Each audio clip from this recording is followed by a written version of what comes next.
Баршаңызға қайырлы күн, мен құрметті көрермендерім. Мен арнама қош келіпсіздер. Бүгін сіздермен керемет кез келген дастарханның сәні болатын өте дәмді сникерс пирогын дайындаймыз.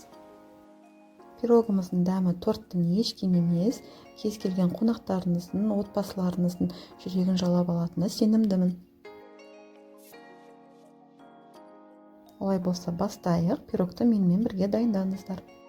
Бір дана жұмыртқаға ерітілген немесе бөлме температурасында жұмсарып тұрған сары майды қосамыз. Қант қосып, жақсылап араластырып аламыз.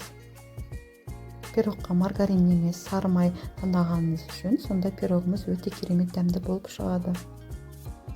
Бөлек ыдысқа құрғақ түліктерді, яғни ұн, разрыхлитель және какаоны қосып араластырып аламыз. Разрыхлительдің орнына ас содасын қоссаңыздар да болады.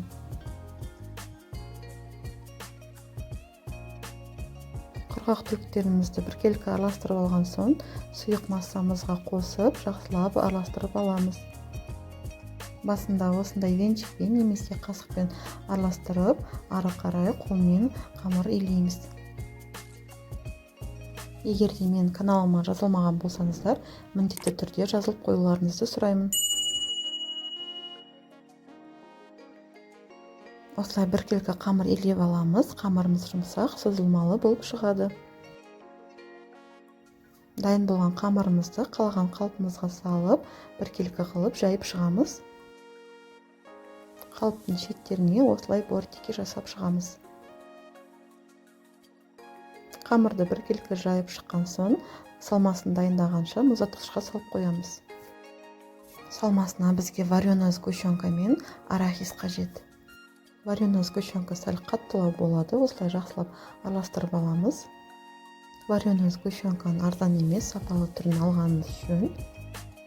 Сол кезде пирогты пісірген кезде сгущенкамыз сұйық болып ағып кетпейді. Осымен салмамыз дайын болды. Мұздатқышқа салып қойған қамырымызды шығарып, салмасын салып, жақсылап біркелкі қылып жайып шығамыз. Пирогты қыздырылған пеште 180 градуста 40-45 минут пісіріп аламыз. Піскен пирогымызды суытып қоямыз. Суыған соң қалпынан шығарып, 2-3 сағат уақытқа мұздатқышқа салып қоямыз.